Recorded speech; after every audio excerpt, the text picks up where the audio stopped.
नमस्कार दोस्तों, learning on tube पे आप सबका स्वागत है। एक महत्वपूर्ण सूचना देनी है कि आज आज या कल ही आई है ये नोटिफिकेशन। और जितने भी ग्रेजुएशन पास कर चुके स्टूडेंट्स हैं, मोस्ट अवेटेड जो कही जा सकती है, मोस्ट अवेटेड वैकेंसी आई है इस 66th बीपीएससी के रूप में। तो 66th बीपीएससी में क्या कुछ खास है, ये सब चीज़ हम लोग आज देखेंगे। देखते हैं क्या क्या इस वैकेंसी में प्रावधान है। तो चलिए स्क्रीन पे चलते हैं और देखते हैं। और दोस्तों, वीडियो पसंद आए तो अपने दोस्तों को शेयर जरूर कीजिएगा और इस चैनल को सब्सक्राइब कर लीजिए, ताकि इस चैनल पे जो भी इम्पोर्टेंट अपलोडिंग होगी वो सब आपको नोटिफिकेशन के थ्रू मिलती रहेगी। इस चैनल पे मूलतः मैं बीपीएससी या जो भी कॉम्पिटिटिव एग्जाम्स होते हैं उनसे रिलेटेड चीज़ें ही डालती हूँ। तो देखते रहिए इस वीडियो को लास्ट तक। जैसा कि मैंने आपको बताया कि बिहार लोक सेवा आयोग के द्वारा वैकेंसी आई है, तो इस वैकेंसी को पढ़ लेते हैं। कब इसका स्टार्टिंग है। तो यहाँ पे 66वीं संयुक्त प्रतियोगिता प्रारंभिक प्रतियोगिता परीक्षा के विज्ञापन का प्रकाशन कर दिया गया है, जिसे आयोग के वेबसाइट का एड्रेस है www.bpsc.bih.nic.in पर देखा जा सकता है। ठीक है। ऑनलाइन आवेदन के अंतर्गत रजिस्ट्रेशन, पेमेंट तथा आवेदन भरने की प्रक्रिया एक साथ पूर्ण की जा सकती है। और आगे इसमें क्या कहा गया है, उपर्युक्त प्रारंभिक परीक्षा का आयोजन रविवार दिनांक 27/12/2020 को संभावित है। और यहाँ पर बिहार लोक सेवा आयोग के संयुक्त सचिव सह परीक्षा नियंत्रक का हस्ताक्षर भी दिया गया है। तो अब तैयार हो जाइए, 27/12 को एग्जाम है आपका, 27 दिसंबर को, और आपको अभी से ही अपनी तैयारी में लग जाना है। तो देखते हैं मूल जो नोटिफिकेशन है उसके अंतर्गत क्या क्या कहा गया है। अभी आप स्क्रीन पे देख रहे हैं बिहार लोक सेवा आयोग का दिया गया है 66वीं संयुक्त प्रारंभिक प्रतियोगिता परीक्षा के बारे में। बीपीएससी का है ये। ठीक है। तो इसमें विभिन्न कैटेगरीज और विभिन्न एज ग्रुप से संबंधित कई तरह के पद के बारे में दिया गया है। और कुल मिलाकर के यहाँ पर जो पोस्ट है वो टोटल 169 पोस्ट के बारे में यहाँ पे चर्चा की गई है। ठीक है। और इसमें यह भी कहा गया है कि उपर्युक्त वर्णित सेवाओं संवर्गों में रिक्त पदों की संख्या अधियाची विभाग से प्राप्त संशोधन होने पर घट या बढ़ सकती है। अर्थात यह चीज जो है यह क्या कहते हैं, पूर्ण नहीं है, या घट बढ़ भी सकती है। ठीक है। इसमें शैक्षिक योग्यता की अगर बात करें तो शैक्षिक योग्यता कह रहा है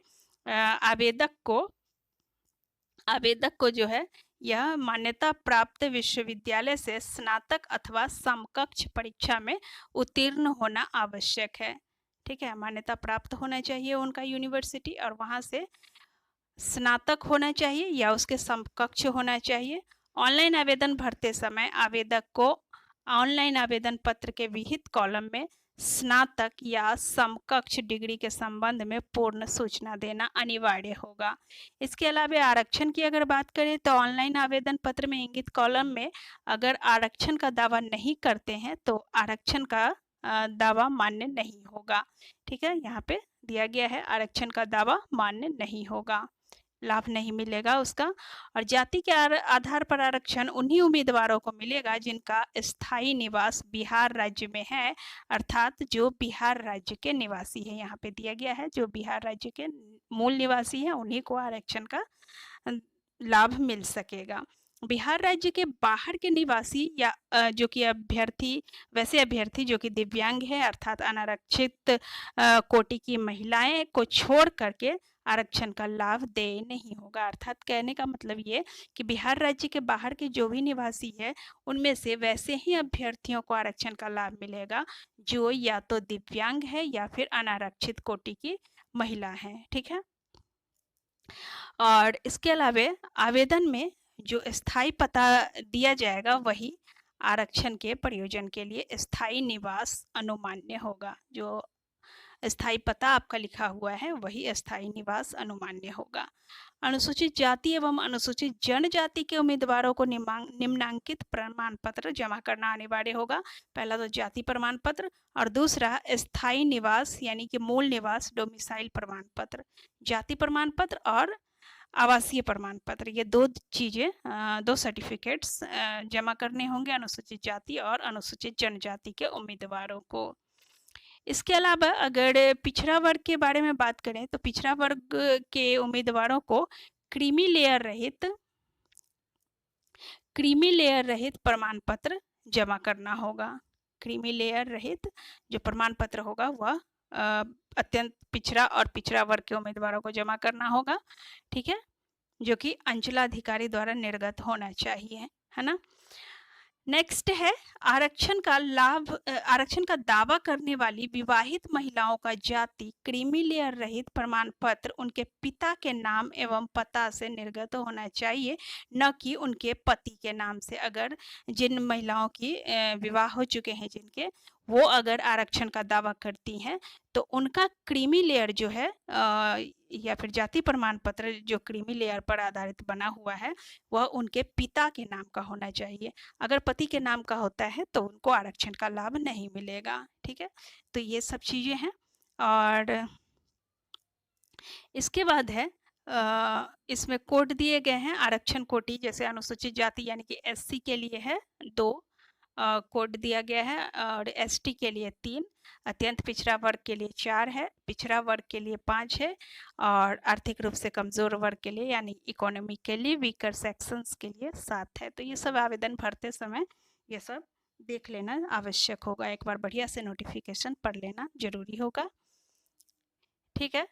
और उसके बाद है अभ्यर्थी यदि और जो भी उन्होंने ऑनलाइन आवेदन में दावा किया है प्रमाण पत्रों के संबंध में, प्रमाण पत्रों को प्रस्तुत करने के संबंध में, वो सब उनको साक्षात्कार की तिथि के समय अर्थात इंटरव्यू के समय वहाँ पे प्रस्तुत करना आवश्यक होगा। और उसके बाद कोई उस पर विचार नहीं किया जाएगा, यानी कि लास्ट डेट साक्षात्कार की तिथि है, ठीक है। और इसमें उम्र सीमा है, उम्र सीमा अगर न्यूनतम की बात करें तो 20 वर्ष है, 21 वर्ष, 22 वर्ष और अधिकतम अनारक्षित पुरुष की अगर बात करें तो 37 वर्ष है। अनारक्षित महिला और पिछड़ा वर्ग और अत्यंत पिछड़ा वर्ग पुरुष और महिला का है 40 वर्ष, ठीक है। अनुसूचित जाति और अनुसूचित जनजाति पुरुष और महिला के लिए है 42 वर्ष और इसी तरह से है, और ठीक है। और आगे चलते हैं, आगे अगर बात करें तो जो भी ऑनलाइन आवेदन में अभ्यर्थी जो कुछ भी ये जानकारी अपने संबंध में भरते हैं वह इस चीज का ध्यान रखेंगे कि अपनी जाति के अनुरूप आरक्षण कोटि को ही भरेंगे। अन्यथा इसमें कहा जा रहा है अपनी जाति के अनुरूप आरक्षण कोटि को सही एवं स्पष्ट रूप से उद्धृत करना अनिवार्य होगा, अन्यथा उनको आरक्षण का लाभ नहीं मिलेगा, ठीक है। शारीरिक क्षमता की अगर बात करें तो बिहार पुलिस सेवा से संबंधित जो भी पोस्ट है उनके लिए शारीरिक क्षमता बताई गई है 5 फीट 5 इंच, न्यूनतम छाती की माप है बिना फुलाए 32 इंच होना चाहिए, ठीक है। इसी तरह से अनुसूचित जाति और हर कैटेगरीज के लिए है। और इसमें मेधा सूची की अगर बात करें तो संयुक्त मुख्य प्रतियोगिता परीक्षा में सफल होने के पश्चात अंतर्वीक्षा हेतु आमंत्रित अभ्यर्थियों को अंतर्वीक्षा में भाग लेना अनिवार्य है, अन्यथा वे अंतिम परीक्षा फल हेतु बनाई जाने वाली मेधा सूची में शामिल नहीं किए जाएंगे, ठीक है। और यहाँ पर शुल्क है, सामान्य अभ्यर्थियों के लिए शुल्क है 600 रुपये, ठीक है।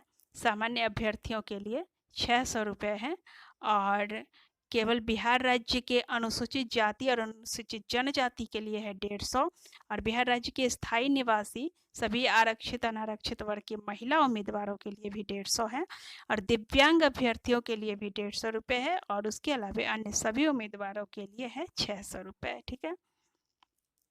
अभ्यर्थी को उपयुक्त परीक्षा शुल्क के अतिरिक्त विभिन्न बैंकों द्वारा निर्धारित चार्ज भी देना होगा, जिसे ऑनलाइन भुगतान के क्रम में बैंक द्वारा स्वतः बैंक चार्ज के रूप में ले लिया जाएगा, ठीक है।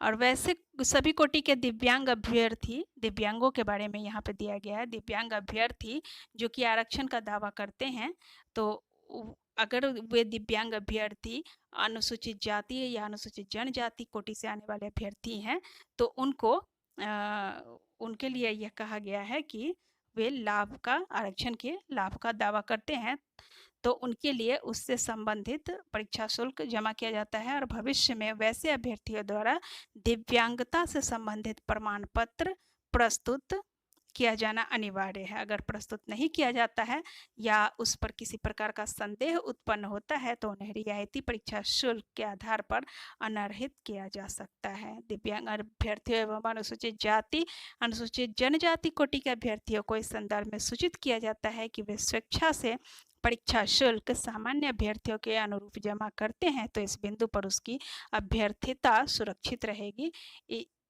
इस पर अभ्यर्थी स्वयं निर्णय ले सकते हैं। ठीक है, और आगे है यहाँ पे प्रारंभिक परीक्षा के अगर सिलेबस की बातें करें तो सिलेबस में दिया गया है कि सिलेबस में यहाँ पे देख सकते हैं आप, सिलेबस में दिया गया है कि सभी प्रश्न वस्तुनिष्ठ प्रकृति के होंगे, परीक्षा 2 घंटे की होगी और कुल मिलाकर के 150 क्वेश्चन होंगे। प्रश्नवार बहुविकल्पीय उत्तरों में से प्रश्नवार किसी एक उत्तर का चयन अपेक्षित होगा। ठीक है, और है इस प्रारंभिक परीक्षा में सामान्य विज्ञान, राष्ट्रीय तथा अंतर्राष्ट्रीय महत्व की समसामयिक घटनाएं, भारत का इतिहास तथा बिहार के इतिहास की प्रमुख विशेषताएं, ठीक है, सामान्य भूगोल, बिहार के प्रमुख भौगोलिक प्रभाग तथा यहाँ की महत्वपूर्ण नदियाँ, ठीक है, महत्वपूर्ण नदियाँ, भारत के इतिहास की प्रमुख विशेषताएं, और उसके अलावे है सामान्य भूगोल, भारत के इतिहास की प्रमुख विशेषताएं और भारत की राज्य व्यवस्था, आर्थिक व्यवस्था, आज़ादी के पश्चात बिहार की अर्थव्यवस्था के प्रमुख परिवर्तन, भारत का राष्ट्रीय आंदोलन तथा इसमें बिहार का योगदान एवं सामान्य मानसिक योग्यता को जांचने वाले प्रश्न होंगे। ठीक है, और इस प्रारंभिक परीक्षा के अधीन उम्मीदवारों को परीक्षा फल अनुवर्ती परीक्षा के निमित्त घोषित किया जाएगा। इस निमित्त कार्मिक एवं प्रशासनिक सुधार विभाग बिहार के संकल्प संख्या 2374 दिनांक 16/7/2007 एवं पत्रांक 6606 दिनांक 1/10/2008 के आलोक में प्रारंभिक परीक्षा में सामान्य वर्ग के लिए 40%, पिछड़ा वर्ग के लिए 36.5%, अत्यंत पिछड़ा वर्ग के लिए 34% एवं अनुसूचित जाति जनजाति महिलाओं तथा निःशक्तता से ग्रस्त दिव्यांग उम्मीदवारों के लिए 32% अर्हतांक प्राप्त करना अनिवार्य होगा, अन्यथा वे प्रतियोगिता से बाहर हो जाएंगे। ठीक है, प्रारंभिक परीक्षा हेतु ऑनलाइन आवेदन भरते समय ही मुख्य परीक्षा के लिए अपनी इच्छा अनुसार एक ही वैकल्पिक विषय का चयन करना अनिवार्य होगा। एक बार वैकल्पिक विषय के चयन के बाद उसमें किसी तरह का बदलाव मान्य नहीं होगा तथा इस संबंध में सुधार या परिवर्तन हेतु आवेदन पर विचार नहीं किया जाएगा। अब कह रहा है प्रारंभिक परीक्षा में सफल अभ्यर्थियों से मुख्य परीक्षा हेतु अलग से आवेदन पत्र भरवाया जाएगा जिसमें सफल अभ्यर्थियों द्वारा निर्धारित अवधि में परीक्षा शुल्क विहित प्रक्रिया से जमा करना होगा। ठीक है, और इसमें दिया गया है मुख्य परीक्षा हेतु कुछ ऐच्छिक विषय एवं उनके कोड, तो कुल मिलाकर के इसमें कुल ऐच्छिक विषय दिए गए हैं 34 विषय हैं, टोटल 34 विषय हैं। ठीक है, टोटल दिए गए हैं, तो इन सबको ध्यान में रखते हुए जैसे कि आपका जो विषय है उससे संबंधित कोड आपको भरना होगा। जैसे मान लो आपका विषय है कृषि विज्ञान, तो कृषि विज्ञान के लिए कोड है 4। ठीक है, और उसी तरह से अगर बात करें पशुपालन और पशु चिकित्सा विज्ञान की तो इसके लिए कोड है 5, मानव विज्ञान का है 6, तो इसी तरह से कोड को भरना है। और आगे है किसी उम्मीदवार को उपयुक्त विषयों में से किसी एक विषय का मुख्य परीक्षा के लिए चुनाव करना होगा। ठीक है, कोई जो भी यहाँ पे विषय की लिस्ट दी गई है, सब्जेक्ट लिस्ट, उसमें से कोई एक विषय आपको चुनना होगा। और इसके अलावे है यहाँ पे ऑनलाइन आवेदन प्रारंभ करने की तिथि हमने फर्स्ट में भी बताया था, यहाँ पे 28/9/2020 से स्टार्ट हो जाएगा 28 सितंबर से स्टार्ट हो जाएगा और ऑनलाइन आवेदन भरने की अंतिम तिथि है 20 अक्टूबर 2020। ठीक है, 28 सितंबर से स्टार्ट होगा और 20 अक्टूबर को समाप्त हो जाएगा, लास्ट डेट है 20 अक्टूबर। ठीक है, और इसके बाद कह रहा है कि अगर आप ऑनलाइन आवेदन भर रहे हैं तो इससे संबंधित जितने भी दिशा निर्देश दिए गए हैं तो इसका भली भांति आप पढ़ लेंगे इसको। अगर अक्षरशः पालन आप नहीं करते हैं और किसी प्रकार की अगर आपके द्वारा त्रुटि होती है तो इसके लिए आयोग जिम्मेदार नहीं होगा। इस संबंध में किसी प्रकार के सुधार या परिवर्तन हेतु आवेदन पर विचार नहीं किया जाएगा, तो इसका ध्यान रखेंगे आप। उम्मीदवार नाम, जन्म तिथि, कोटि, परीक्षा शुल्क इत्यादि से संतुष्ट होने के उपरांत ही ऑनलाइन परीक्षा शुल्क जमा करेंगे। ठीक है, तो ये सब चीज़ें हैं, तो ये इन सब चीज़ों का ध्यान में रखना है। और फोटोग्राफ है, हिंदी और अंग्रेजी दोनों में आपको सिग्नेचर देना है। उसके अलावे आवेदन पत्र में वर्णित सभी प्रमाण पत्र, अंक पत्र साक्षात्कार के समय मूल रूप से प्रस्तुत करना अनिवार्य होगा। ठीक है, तो ये सब चीज़ें हैं। और यहाँ पर आप इस बात का ध्यान रखें कि यहाँ पर आप बिल्कुल सही सब कुछ भरें और अगर किसी भी तरह की त्रुटि होती है तो आपका जो परीक्षा शुल्क है वह वापस नहीं किया जाएगा। परीक्षा शुल्क भुगतान किसी भी परिस्थिति में वापस नहीं किया जाएगा। ठीक है, और आवेदन में किसी भी तरह का परिवर्तन या सुधार मान्य नहीं होगा। किसी भी प्रकार की त्रुटि हेतु आयोग उत्तरदायी नहीं होगा एवं कोई भी प्रतिकूल परिणाम हेतु आवेदक स्वयं जिम्मेदार होंगे। तो ये चीज़ों का ध्यान में रखना है।